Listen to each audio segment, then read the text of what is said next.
Welcome back to the channel, everyone. We're officially in the thick of it as Goldspar the Dragon begins to take on his true form. Skinning a beast of this magnitude is a meticulous process. Most of the heavy gauge skin panels are now tacked in place, and the primary welding is well underway. We're currently tackling the large, complex panels around the chest cavity. These are particularly challenging because they're huge and they require big compound curves to mimic pectoral musculature, making them some of the most difficult pieces to shape, fit, clamp, and install. Basically, these pieces are hard. I'm obsessing over getting these seams as tight as possible before the final pass. In metal art, a tight fit-up is everything. We've also just taken delivery of the heavy wall raw pipe that will serve as the primary bones for the wings. These wings are going to be massive, requiring a high strength to weight ratio to prevent sagging. A huge shout out to our neighbors at SRS, who let us use their industrial bender. And lucky enough, SRS has a big enough shop to bend these pipes.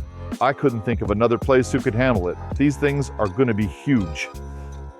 We have the CNC machine running around the clock, it seems, to plasma cut the individual scales.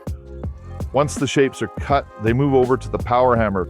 True realism in metal art comes from imperfection, echoing the natural variations you'd see in a reptile's hide.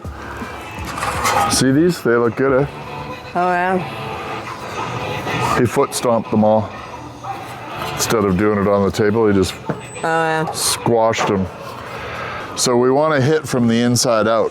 We don't want to hit in here. We don't want to hit these edges. We just want to, well, you can kind of get close to this edge, probably closer than that, just to make the edge curl around a little bit.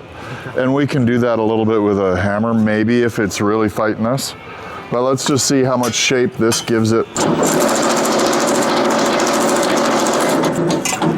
Not what I want. Oh, it might look all right once it's all beat up enough, huh? What do you think? Let me just take it closer to the edges. Other side. I'll do that.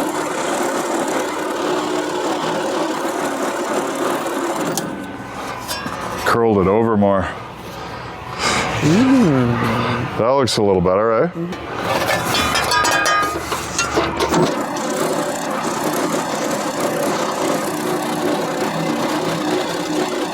See, I tilted up to get that edge. Yep.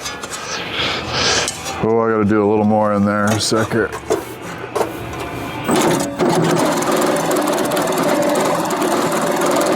All right, let's stretch that out and see what it looks like. So, and we don't want them, see this? Look at, you don't have to flatten them right out either. Take the twist out of it a little bit. Let's have a look. Having that curve to it will help fit the toe.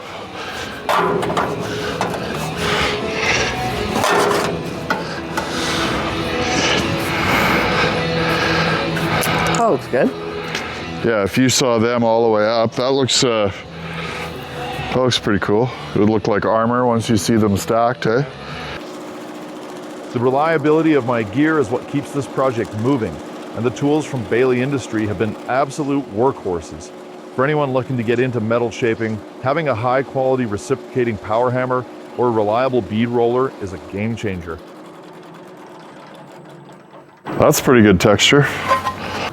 I shouldn't have hammered this edge.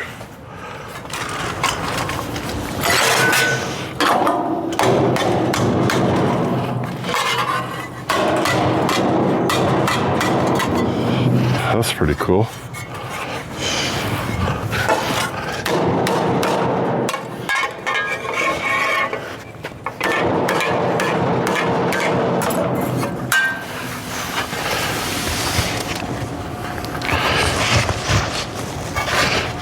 What do you think of that? That's got good texture. Better. Huh? Versus this one? Yeah. I would say yes. Yep. Have fun with that. Only 120 to do. We'll be layering hundreds, if not thousands of these scales in an overlapping fish scale pattern to allow for visual flow. Our CNC is currently spitting out hundreds of these blanks, so Mike can begin the grueling process of hand texturing each one with the hammer.